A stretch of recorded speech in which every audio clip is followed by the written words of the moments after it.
বিপদ কখনো বলে কয়ে আসে না। আমি কি ভেবেছিলাম সকালবেলা কাজবাজ করতে করতে আমার সঙ্গে একটা দুর্ঘটনা ঘটে যাবে। তো হ্যালো সবাইকে, আমি মুস্কান চলে এসেছি নতুন একটি ভিডিও নিয়ে। তোমরা সবাই কেমন আছো? আশা করি খুব ভালো আছো, আর তোমাদের ভালোবাসায় আমিও অনেক অনেক ভালো আছি।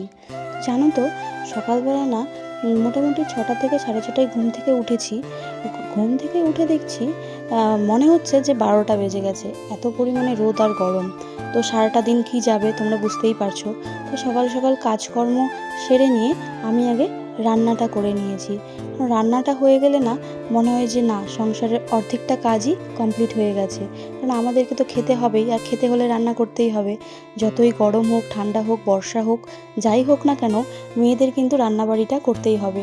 তো সকাল সকাল রান্নাবাড়ি কমপ্লিট করে নিয়ে এসে আমি ঘরের কাজ করতে লেগে গেছি। কারণ ওর পাপা ঘুমিয়েছিল, সকালবেলা কাজ বাজার করা হয়নি।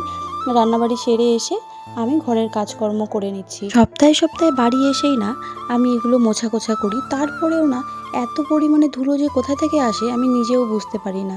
যাওয়ার সময় কিন্তু জানালা টানালা সব বন্ধ করে রেখে যাই, তবুও এসে দেখি একদম পুরো ঘর ধুলোয় ভর্তি হয়ে গেছে।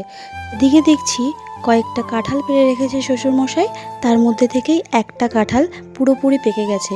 তো সেই কাঁঠালটা আমি ছাড়িয়ে ওয়া কটা ফ্রিজে রেখে দিয়েছি। ওইটুকু টাইমের মধ্যে আমি ঘেমে পুরো একদম ঝোল হয়ে গেছি, বলার মতো না, এত পরিমাণে গরম লেগেছে আমার। তো স্নান সেরে নেব। স্নান সারার আগে দেখছি কলের পাড়ে কয়েকটা বাসন আছে, তো বাসন কটা মেজে আমি স্নান করে পুজো টুজো করে তারপরে খাওয়া দাওয়া করব। তো বাসন কটা মেজে নিচ্ছি। বাসন কটা মেজে নিতে নিতে আমার মেয়ে এসে বলছে যে দেখো আমার একটা দাঁত পড়ে গেছে। তো ওর একটা দাঁত আজকে পড়ে গেছে, তো ওর খুব আফসোস যে ওর দাঁতটা পড়ে গেছে। বলছে মা আমার দাঁত কি আর উঠবে না? আমি বলছি না, কোনো চিন্তা করো না, তোমার দাঁত অবশ্যই উঠবে। তো এরপরেই দেখো না এমন একটা দুর্ঘটনা আমার সঙ্গে ঘটে গেল। আমি বাসন মেজে জাস্ট ঘরে আসছিলাম, আসতেই টিনের দরজাটা লেগে আমার হাতটা পুরো কেটে গেছে। এত পরিমাণে জ্বালা করছিল, আর পুরো চামড়াটা ওখান থেকে উঠে গেছে। হাতে একটু মলম লাগিয়ে কিছুক্ষণ রেখেই আমি স্নান করতে চলে গেছি। কারণ এদিকে প্রায় 11:30টা বাজে, 12টার মধ্যে পুজো করতে হবে, না হলে তো আমার একটুও ভালো লাগবে না। তাই ঝটপট করে চানটা সেরে এসে আমি ফ্রেশ হয়ে নিয়েছি। আর সকালবেলা শাশুড়ি মা তো ফুল তুলে রেখেছে, জাস্ট বাসন কটা ছিল সে কটা আমি মেজে নিয়েছি। বাসন কটা মেজেই আমি পুজোর ঘরে চলে এসেছি পুজো করার জন্য।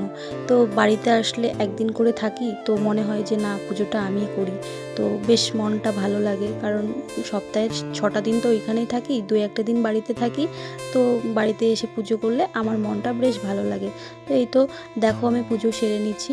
পুজোটা সেরে আমি দুপুরের খাবার খেয়ে নেব। আজকে রান্না করেছিলাম মাছের ঝোল, করলা ভাজা আর ভেন্ডি ভাজা। তো এই দিয়েই আজকে আমি দুপুরবেলা খাবো। আজকের মতো এ পর্যন্তই, দেখা হবে নতুন একটি ভিডিওতে। সে পর্যন্ত তোমরা সবাই ভালো থেকো।